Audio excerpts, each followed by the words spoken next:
નર્મદા કિનારે વસેલી ભરૂચની પવિત્ર ભૂમિ પર અનેક દિવ્ય ધામો આવેલા છે, પરંતુ મક્તમપુરના મુખ્ય માર્ગને અડીને આવેલું ઓમકારેશ્વર મહાદેવ મંદિર શ્રદ્ધાળુઓ માટે પરમ આસ્થા અને શાંતિનું અજોડ કેન્દ્ર બની રહ્યું છે.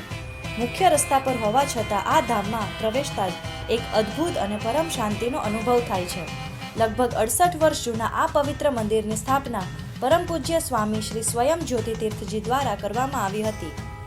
એવું કહેવાય છે કે સ્વામીજી જ્યારે કઠોર તપસ્યામાં લીન હતા ત્યારે તેમને સાક્ષાત દેવાધિદેવ મહાદેવના દર્શન અને શિવલિંગનો આભાસ થયો હતો.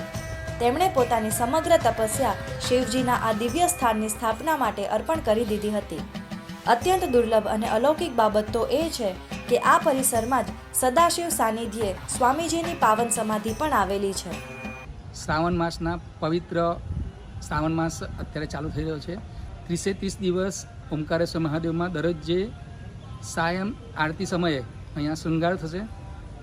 દરરોજ પાઠેશ્વરના દર્શન સૌ ભાવિક ભક્તોએ આરતી પછી શિવ મહિમન સ્તોત્રના પાઠ થાય છે, જેનો સૌએ લાભ લેવો.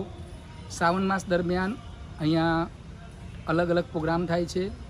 દરેક પ્રોગ્રામનો ભાવિક ભક્તો મોટી સંખ્યામાં લાભ લે તેવો નમ્ર વિનંતી. આ શિવ મંદિર ઓમકારેશ્વર મહાદેવ પરમ પૂજ્ય સ્વામી શ્રી સ્વયં જ્યોતિતીર્થ મહારાજે અહીંયા એમનું તપ અર્પણ કરીને જ્યારે દેહ છોડ્યો તે વખતે એમનું તપ અર્પણ કરેલ, અને એ જગ્યાએ અહીંયા એવી જગ્યા છે કે જ્યાં સમાધિ અને શિવ મંદિર એક જ જગ્યા હોય. એવા બહુ જ મંદિર છે કે જ્યાં સ્વામીજીની સમાધિ અને શિવ મંદિર એક જગ્યા પર હોય. આ ધામની અલૌકિકતાનો અનુભવ તો દરરોજ વહેલી સવારે થાય છે, જ્યારે સૂર્યોદય થતાં જ સવારે 6:45 કલાકે સૂર્યનારાયણના પ્રથમ સોનેરી કિરણો સીધા જ દિવ્ય શિવલિંગ પર પડે છે. રોજે રોજ સવારે 6:15 વાગે અને સાંજે 7 કલાકે થતી મહાઆરતીમાં ભક્તોનું ઘોડાપૂર ઉમટે છે. આરતી બાદ શિવ મહિમના સ્ત્રોતના પવિત્ર પાઠથી સમગ્ર વાતાવરણ શિવમય બની જાય છે. એટલું જ નહીં, દર ગુરુવારે દત્તબાવની અને શનિવારે હનુમાન ચાલીસાના પાઠમાં શ્રદ્ધાળુઓ ભક્તિમાં તરબોળ થાય છે.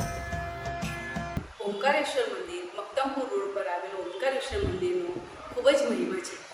અહીં શ્રાવણ મહિનામાં ભાવિ ભક્તોની ખૂબ જ ભારી માત્રામાં ભીડ રહે છે. અહીં સવારની પ્રાતઃકાલની આરતીનો પણ ઘણો મહિમા છે અને સાંજની આરતીનો પણ ઘણો મહિમા છે. સાંજની આરતી પછી અહીં શિવ મહિમનના પાઠ થાય છે. દર ગુરુવારે દત્તબાવની અને શનિવારે હનુમાન ચાલીસા થાય છે. અહીંના મંદિરનો એટલો મહિમા છે કે એનો પાર થાય વર્ણન થાય એમ નથી. અને મક્તમપુર રોડ સ્થિત ઓમકારેશ્વર મહાદેવ મંદિરમાં હું ઘણા વર્ષોથી આવું છું. તો આપ સૌને જાણ કરતાં મને ઘણો આનંદ થાય છે કે શ્રાવણ માસનો પ્રારંભ થઈ ચૂક્યો છે અને ઘણી બધી ભીડ ઉમટી રહી છે હાલમાં. તો તમને સૌને જોડાવવા માટે હું તમને આમંત્રણ પાઠવું છું. અને અહીંયા સાંજે 7 વાગે આરતી થાય છે, અને આરતી થયા બાદ મંદિરના મહારાજ શ્રી શિવ મહિમન સ્તોત્રના પાઠ થાય છે. તો આપ સૌને જોડાવા માટે તમને અપીલ કરું છું. સવારે પાર્થેશ્વર મહાદેવના પણ અહીંયા દર્શન થાય છે. તો આપ સૌને જોડાવા માટે વિનંતી છે. અને શિવજીના અલગ અલગ સ્વરૂપો મહારાજ શ્રી તૈયાર કરે છે. 30 દિવસનો શિવજીનો શણગાર અલગ અલગ હોય છે, અને ત્યારબાદ 7 વાગે આરતી પૂરી થયા બાદ શિવ મહિમન સ્તોત્રના પાઠ થાય છે. તો આપ સૌને જોડાવવા માટે મારી વિનંતી. વિશેષ કરીને પવિત્ર શ્રાવણ માસ દરમિયાન પૂજારી દ્વારા રોજે રોજ શિવલિંગને ઉજ્જૈનના મહાકાલેશ્વર જેવા આબેહૂબ અને ભવ્ય શૃંગાર કરવામાં આવે છે.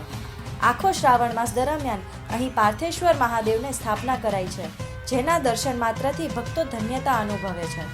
શ્રાવણના અંતિમ દિવસે અહીં અલૌકિક શૃંગાર અને મહાઆરતીનું આયોજન થાય છે. સામાન્ય રીતે આપણને શ્રી કૃષ્ણ ભગવાનના અન્નકૂટ જોવા મળતા હોય છે, પરંતુ આ ધામની ખાસિયત એ છે કે અહીં દેવ દિવાળીના પાવન પર્વે મહાદેવનો ભવ્ય અન્નકૂટ મહોત્સવ યોજાય છે. હું પાછલા 10 વર્ષથી ઓમકારેશ્વર મંદિરમાં આવું છું, અને શ્રાવણ માસ દરમિયાન વિવિધ મહારાજ દ્વારા શણગાર થાય છે શિવલિંગને. જે ઉજ્જૈનના આબેહૂબ શિવલિંગનો જે શણગાર થાય છે એના જ અહીંયા આપણને દર્શન કરાવે છે.